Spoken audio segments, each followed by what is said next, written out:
গুরুর্ব্রহ্মা গুরুর্বিষ্ণু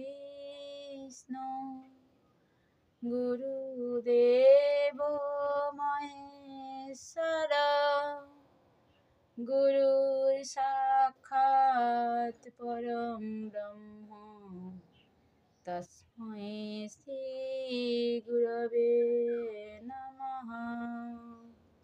জয় গুরু, জয় গুরু, জয় গুরু। নিগম ঠাকুর শ্রী শ্রী নিগমানন্দ দেব চ্যানেলে নিগম পরিবারের প্রত্যেক ভক্ত শিষ্যদের জানাই আমার সাদর সম্ভাষণ। প্রথমে জানাই আমার প্রাণের আরাধ্য দেবতা আমার শ্রী শ্রী ঠাকুর মহারাজের রাতুল ডাঙ্গা চরণে অনন্ত অনন্ত কোটি এই দিন দাসীর ভক্তি বিনম্র প্রণাম। আমার মাতা ঠাকুরানী মা সুধাংশুবালার মায়ের চরণে জানাই আমার প্রণতি।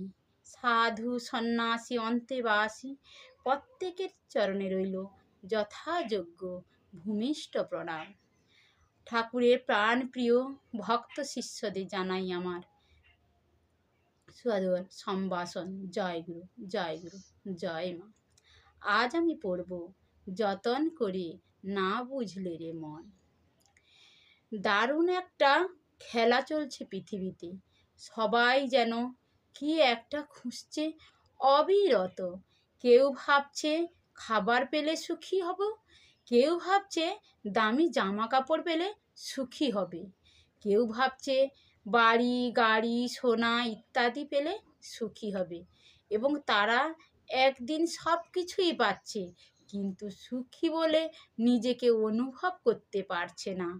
সুখের অন্বেষণে কত বছর কত জীবন কেটে যাচ্ছে। চোর পুলিশ খেলার মতো বা লুকোচুরি খেলার মতো খেলছে সুখ আমাদের জীবনের সঙ্গে। কত দিন রাত বছর জন্ম আমাদের কেটে যাচ্ছে এই সুখের অন্বেষণে। কি চাইছি আমরা, কি পাচ্ছি আমরা?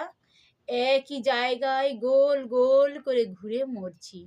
চোর পুলিশ গোলক ধাঁধা কানামাছি ইত্যাদি খেলার চেয়ে আনন্দদায়ক বা যন্ত্রণাদায়ক খেলা উটের কাঁটা ঘাস খাওয়ার মতো। প্রথম প্রথম জীবনে বা জন্মে এই খেলার রস নেশা ইত্যাদি যেন অভ্যাসে বা সংস্কারের মতো চরিত্রে ছাপ দেয়। এই খেলা বহুদিন খেলতে খেলতে মানুষ যখন ক্লান্ত হয়ে যায় তখন এই গোলক ধাঁধা থেকে বেরিয়ে আসতে চায়।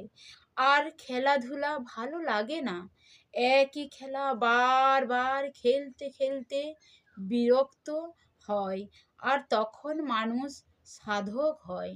তারপর আধ্যাত্মিক আলোচনায় রুচি হয়।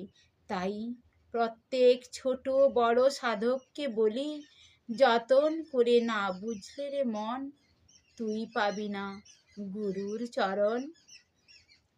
উপরোক্ত এইসব কথাগুলি বিভিন্ন সাধু সঙ্গ থেকে শোনা যায়।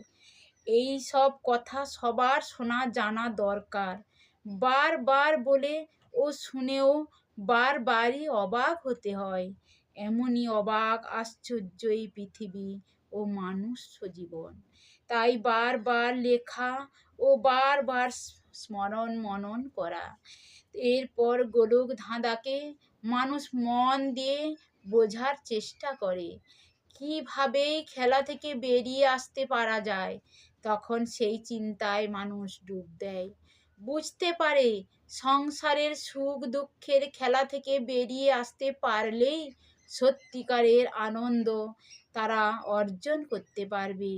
কিন্তু মজার ব্যাপার হলো এই সব খেলা কিভাবে ভাঙতে হয় সেটা জানা নেই। জয় গুরু, জয় গুরু, জয় গুরু। এই ছিল আমার আজকে বাণী পাঠ উপস্থাপনা। যদি ভালো লাগে লাইক ও শেয়ার করে দিও, মিষ্টি করে একটি কমেন্ট করে জানিও, যা আমার গুরুদেবের পথে যাওয়ার জন্য ছটফট করতে পারি। জয় গুরু, জয় গুরু।